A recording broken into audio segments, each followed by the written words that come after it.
everyone, welcome back to HackCode. In this video, we're tackling a fascinating problem, top k frequent elements. So this problem is not only popular in coding interviews, but also a great opportunity to understand key data structures like hash maps and priority queues.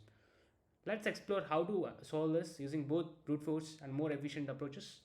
Let's dive in. So given the question is, given an integer array nums and an integer k, return k most frequent elements, you may return the answer in any order. So order doesn't matter in answer. Here they have given example is the nums is like this and k is 2. So we have to give the top 2 frequent elements. So that is 1 and 2 here. 3 is a less frequently occurred thing. So obviously it's 1 and 2. Or you can even return 2 and 1 since order doesn't matter. So here only 1. So we return only 1. So the constants given is the length of the nums is in inclusive range of 1 to 10 to the power of 5. So the each element is in the inclusive range of minus 10 power 4 to 10 power 4. So k is in the range of 1 and the number of unique elements in the array. So it's guaranteed that the answer is unique. So this is the follow-up they gave. Your algorithm's time complexity must be better than n log n, where n is the array size. We'll look into it, don't worry. So let's dive into our approaches. So first is using HashMap and sorting. This is our instinct approach, which might be to just like brute force. This involves iterating all our elements, counting their frequencies, and then sorting these elements by their frequency. However, this approach isn't the most efficient, especially for the large datasets. I would have a time complexity of n log n due to the sorting step, where n is the number of elements in the given array. So let's go to the solution. So this is how we code for using HashMap and sorting step. So here we use this default dict. So what is the difference? Like the summary of difference between dict and default dict is that default dict provides a default value for keys that doesn't exist, where a regular dict writes a key error in such cases. So this behavior can be particularly useful when working with counting or accumulation operations, as it eliminates the need for explicit check for keys and existence. So I'll just show you an example. So I'm just importing here. So this is we don't have a key C here. So when we use this is just a general dict, like normal dict. So it gives the key error. So while what default dict does is like it gives the default value so it is 0. For in default value is 0. So we'll get 0 like this. Hope you got a overview of what default dict does. So here, as we discussed, we just initializing the frequency map. So for num in nums, we just counting the frequency, and then we convert the list of element and frequency, and then sort it. So basically, we are sorting in reverse order. That is like that with most occurred value would be stored first, followed by the least occurred. This is the sorting key. We use the lambda function here. And then reverse is equal to 2, that basically keeps the most occurred value or most frequent value to the starting element. Basically it's sorted by descending order based on the value of occurrences. So we just extract the top k elements using the slicing here. So the time complexity for this is O of n log n. How did we arrive at this n log n? So first we do the counting frequencies using a hash map, right? It's a O of n, where n is the number of elements in a given array. So it's just like O of n step, and the next is sorting step, right? This is the sorting step. So sorting the list of frequency pairs like n log n, where n is the number of unique elements in the array. So selecting the top k elements is O of k here. This is O of k, right? So the overall time complexity is n log n due to the sorting step dominating the overall complexity. So space complexity is O of n. The HashMap used to store the frequencies, right? So that's O of n, where n is the number of elements in the array. And we are using list to store frequency pairs. Here, this is the frequency pair, right? Key and the value. So the key is the element and value is frequency. Note that if you haven't got context already, here we are sorting on the basically descending order of the value. That's what here x is to x of 1 means. This is the lambda function. So here the basically the list used to store frequency pairs is using O of n, where n is the number of unique elements in the array. So next we look into a very simple approach using counter. So basically Python provides a very convenient counter class in collections module, which can significantly simplify our task. With counter, we can directly find the most common elements and the frequencies. This is a convenient and efficient way to count the occurrences of elements in a collection or such as like list tuple and store them in a dictionary like object. So I'll give you an overview of what counter does. So this is the, just like I took as one same example, I imported the counter here. So I just do initialize the counter object here with nums. So what I get is kind of dictionary here, but stored with the like each key and its frequency value, each, or else like each element or its frequency value, in other words. So what is the most common method does? So it picks most common of k. It picks only top most common elements. So here we can see that 1 and 2 are picked with their frequencies. So I'm just printing it here, 1, 3 and 2, 2. So let's go to our approach.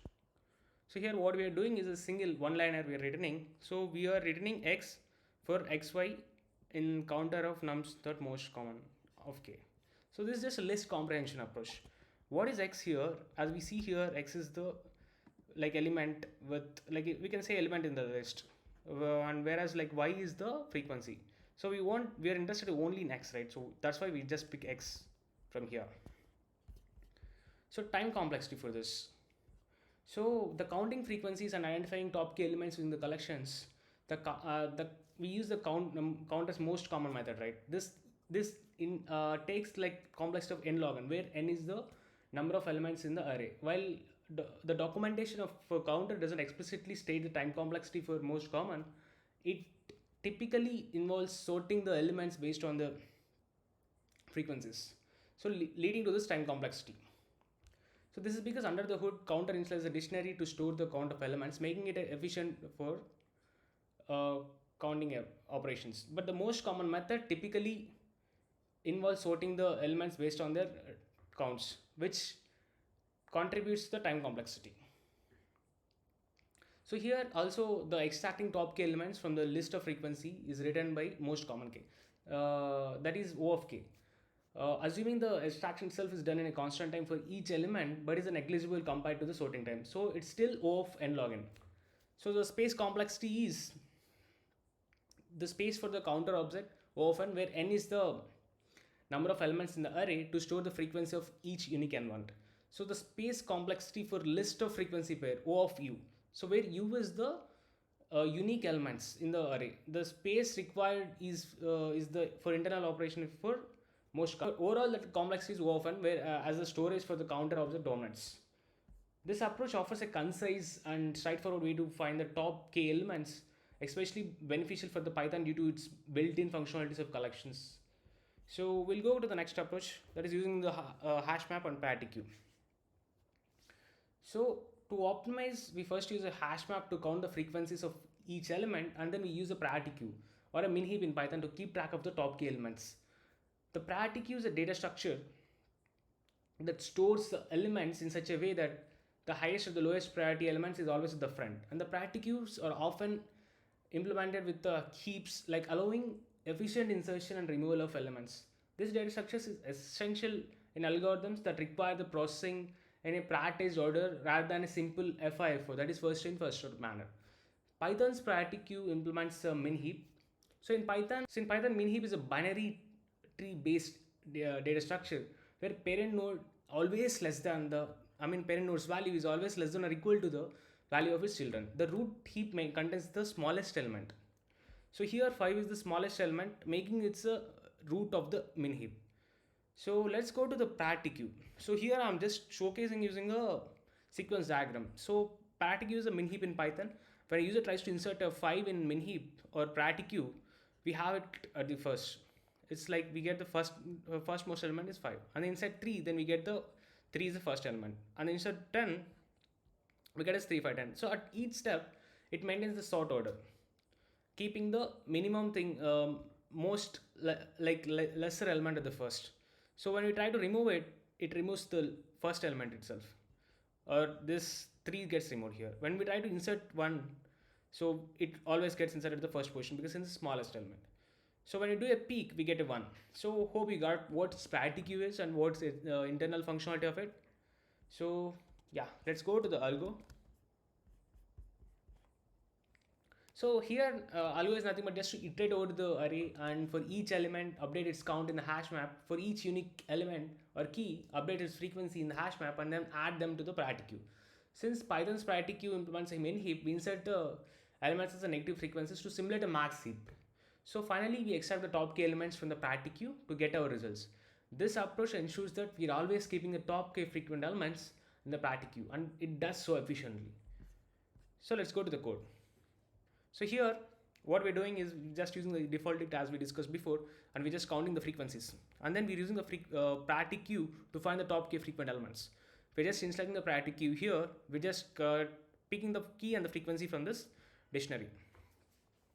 So here what we're doing is we're putting it in the priority queue with the negating the frequency and key. So it's just for simulation for max heap behavior. So we get the max value at first. So we are just initializing the result object here. So for I in range of k, where k is given as a like top 3 they give, and then we have to pick only top 3 elements, right? So that's why. So we are using the pq.get of 1. This is because we store a tuple, right? So tuple, we want only the key, not frequency. So we pick 1 here, and then we return the result here.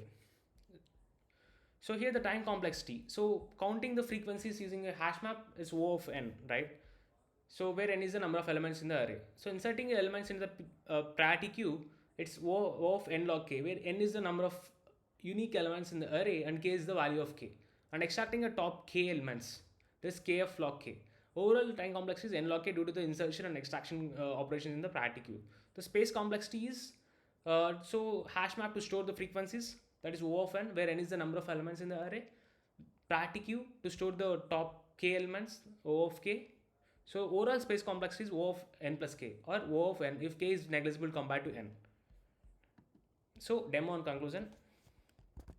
So I've got the code ready here. So here the thing is they haven't asked for explicitly O of n log k solution. So all 3 approaches work here. So I just have all 3 approaches ready here. So we just submit one by one, so that you get an idea of how it behaves for large data set, each thing. So this got accepted, so all the best cases, and then we're just using the counter solution. I'm just replacing it here. This would be called by the code internally, so I'm just pointing to the different methods each time for different approaches. Next thing we'll point is using priority queue. So this is efficient than before, and then we are pointing using priority queue.